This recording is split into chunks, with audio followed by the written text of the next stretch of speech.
पर मिट्टी, यहाँ पर मिट्टी, यहाँ पर मिट्टी, सारी जगह का मिट्टी को जो है सो बहाया गया। तो प्राचीन मंदिर को देखने की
ये मंदिर के बारे में आप बताइएगा ना, कुछ क्या है और कब माता जी पर के बारे में डिटेल। माता जी के प्रकट के बारे में तो यहाँ के किसी भी व्यक्ति को जानकारी नहीं है। अच्छा। माता जी आज से नहीं, हजारों हजार साल पुरानी यहीं पर स्थित है। इस मंदिर का निर्माण किसी ने करा नहीं, किसी ने किया नहीं। ये मंदिर बाद में, ये मंदिर यहाँ पर माँ का मूर्ति यहाँ पर हजारों साल पहले से है। पुरातत्व विभाग का कहना है कि 7वीं सदी का मंदिर है। और यहाँ के जो जमींदार लोग हैं उन लोगों ने इसको 14 पीढ़ी तक केवल देख रेख किया, मंदिर बनाया नहीं। उन लोगों ने खाली यहाँ पर पूजा पाठ करवाया पंडितों के माध्यम से और मंदिर को जिंदा रखा। अच्छा। हम लोगों ने मंदिर नहीं बनाया। मंदिर बहुत पहले का है, वो लोग भी नहीं जानता कि मंदिर कब का है। वो लोग का 14 पीढ़ी अभी गुजर चुका है, 15वां पीढ़ी में है वो लोग। इसलिए हम लोग इसको एक आकलन करते हैं कि ये मंदिर 1400 साल पुरानी है। ये सब लोगों का कहना है। अच्छा। और इसके बारे में ये जो मंदिर है, ये मंदिर पहले ज़मीन में प्लेन था। जैसे बाकी जगह पत्थरों के ऊपर हम लोग चल फिर रहे हैं, वैसे पत्थरों के ऊपर चल फिर रहे हैं। तो एक दिन पत्थर हिलना शुरू हुआ। पत्थर जब हिलना शुरू हुआ तो लोग उस पर चढ़े हुए लोग डर गए कि भाई ये पत्थर क्यों हिल रहा है। फिर दूसरा आदमी चढ़ा, बोले पत्थर हिल रहा है। तीसरा चढ़ा, करते करते ये जो बात है यह गांव पहुंचा। गांव से लेकर के जमींदार के घर तक ये आवाज़ गई कि वहाँ का पत्थर हिल रहा है। तब जमींदार लोग आए, उनके साथ पंडित लोग आए और उस पत्थर को, जो पत्थर हिल रहा था उस पत्थर को उठाया गया तो देखा कि वही माँ का मूर्ति है, उसके नीचे माँ का मूर्ति है। तो उस समय पहले सत और असत की बातें होती थी, अभी तो सत है ही नहीं। हाँ, वो तो है। अभी सच का नाम नहीं है। पहले लोग सत्य का विचार करते थे, सत्य में रहते थे। इसलिए बोला कि अगर माँ सत्य की है, यानी सत्य की है, सत्य की अगर ये देवी है तो अभी यहाँ पर बारिश होगी। क्या है कि उस समय गर्मी का मौसम था और पानी नदी जाना था, नदी से पानी ला करके मंदिर को, मूर्ति को उतना अच्छा से नहीं धोया जा सकता था। इसलिए बोला कि अगर सत्य की माँ है तो बारिश होगी। अगर झूठ की माँ है, कोई पत्थर ला के रख दिया है मूर्ति, तो बारिश नहीं होगी। लोगों की आस्था पहले ऐसी थी। अच्छा। अभी का आस्था वैसा नहीं है। अभी तो माँ को भी बिजनेस बना चुके हैं सब लोग। हाँ। इसलिए उस समय जब बोला गया कि हाँ अगर माँ सत्य की है तो बारिश होगी, तो एक घनघोर घटा, एक गोल गोल सा बादल छाया और इतनी बारिश हुई कि आपको माँ का मूर्ति दर्शाते हैं।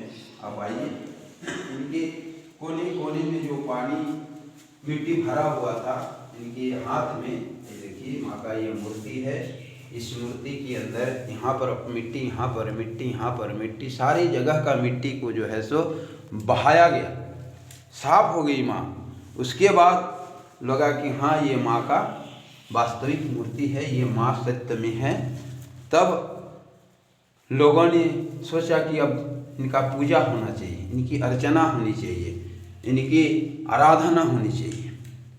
तब लोग सोचा कि पहले हमारे इस क्षेत्र में सभी लोग जो है सो माँ का जब भी पूजा करते हैं तो उस पूजा में बलि का प्रथा होता था।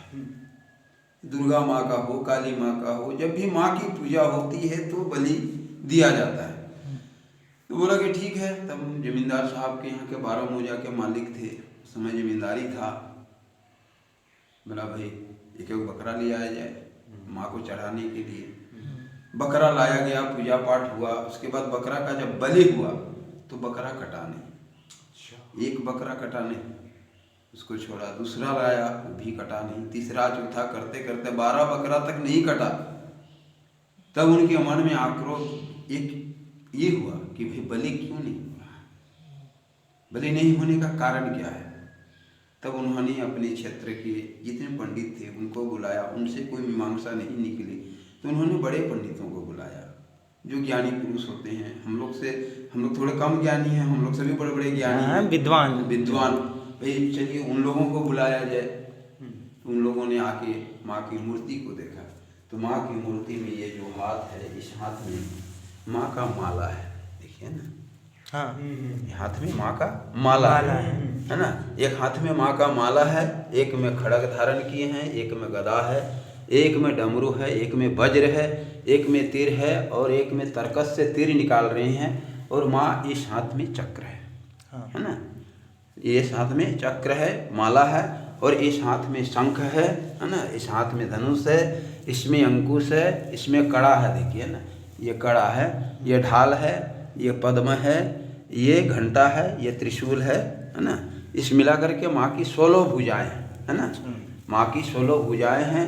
तो माँ जो इस हाथ में माला ली हुई है और माँ की जो आँखें हैं, आप गौर करके माँ की आँख को देखिए, माँ की आँखें आधा खुली हुई है ना।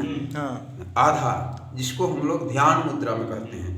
जब हम लोग ध्यान करते हैं, पूजा करते हैं, पाठ करते हैं तो आँखें जो है सो आधा खुली रहती हैं, आधा जो है सो दिखती है, ताकि उस ध्यान को कोई विचलित नहीं करे।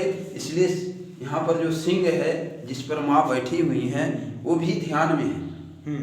वो भी माँ को किसी तरह का मतलब पाठ में ध्यान में किसी तरह का मतलब ध्यान भंग नहीं हो, इसलिए उन्होंने अपना आसन वैसा बनाया है कि माँ उसके ऊपर बैठ करके ध्यान कर सके। तो पंडितों ने कहा कि भाई आप जब आप नहीं जानते तो पूजा करने, हम लोग जो जानते हैं वैसा पूजा किए। जमींदार बोला कि हम लोग जैसी भावना से पूजा करते हैं कि माँ को बलि दिया जाता है, इसलिए हम लोग बलि दिए। तो इसमें आपको एक दोष हो गया है कि आप उनका माँ का ध्यान को भंग करने का प्रयास किए। आप पढ़ रहे हैं, हम जो आके वहाँ बजाएंगे तो आपको डिस्टर्ब होगा। तो इसी तरह कोई भगवान को खोज रहे हैं, भगवान में लीन हो गए और हम उसको जबरदस्ती खून पानी दे करके उनको डिस्टर्ब करने का प्रयास कर रहे हैं, ये आपका दोष है। तब उन्होंने कहा कि भाई यहाँ अगर हमारा दोष हुआ है तो क्या इसका प्रायश्चित कुछ उपाय तो होना चाहिए। तब उन्होंने कहा कि आप 108 शिवलिंग की पूजा करनी होगी, तब जा करके आप इस पाप से मुक्त होंगे। उसके बाद आप माँ को फूल, जल, दूध, दही, गुड़, घी, मधु, शर्करा, पंचामृत से स्नान कराइए और 18 अभिषेक करिए। उसके बाद आप माँ का प्रार्थना करिए, मैया सुनेगी। तब उन्होंने 108 शिवलिंग की यहाँ स्थापना की थी।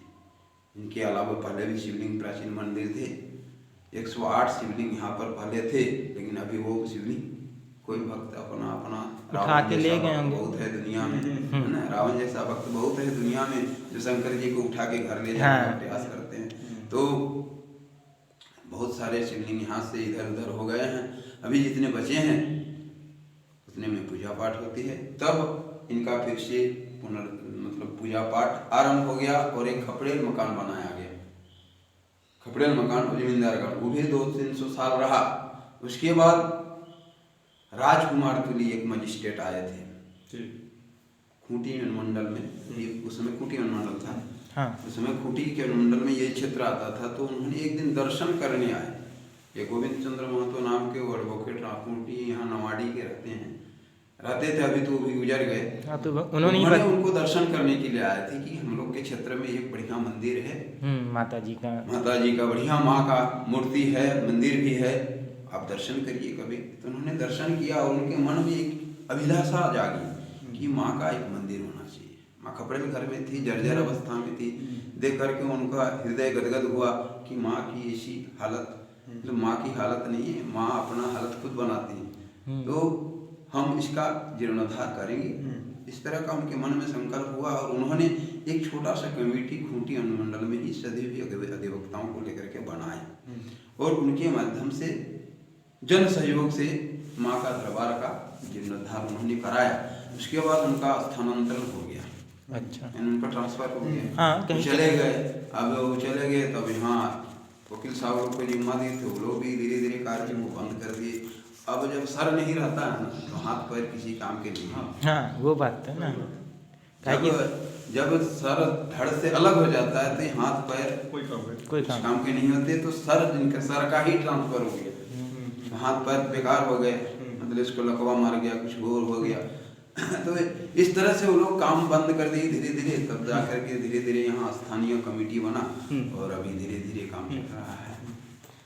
अभी बस उसी का आधार पर माँ का जीर्णोद्धार काम धीरे धीरे आगे बढ़ रहा है और भक्तजनों से ही आग्रह है कि आप आएं, आस्था बनाएं और आपकी आस्था अगर अधूरी है तो पूरी जरूर करेंगी माता, यही पंडित जी का आशीर्वाद है। जय माता। बहुत ही अच्छा लगा बाबा, बहुत ही अच्छा से आपने समझाया। चलिए हम लोग जा रहे हैं बाबा जी के साथ प्राचीन मंदिर को देखने की।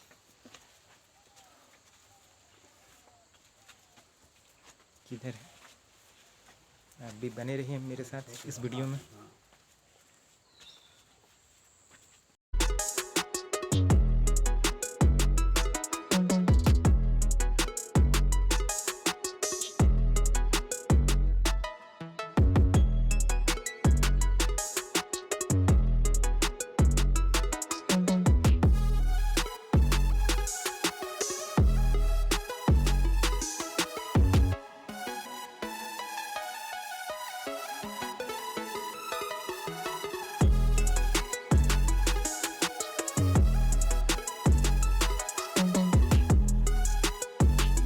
चलिए अब हम लोग मंदिर से निकल रहे हैं क्योंकि मंदिर के आने का रास्ता भी बहुत ख़राब है और ज़्यादा लेट हो जाएगा तो हम लोगों को 2 नदी पे लकड़ी के पुल पार करने हैं और ज़्यादा रात होने पे वो लकड़ी का पुल हम लोग पार करने में दिक्कत होगी, इसलिए हम लोग निकलेंगे यहाँ से और मिलते हैं आप लोगों से फिर से एक नेक्स्ट वीडियो में।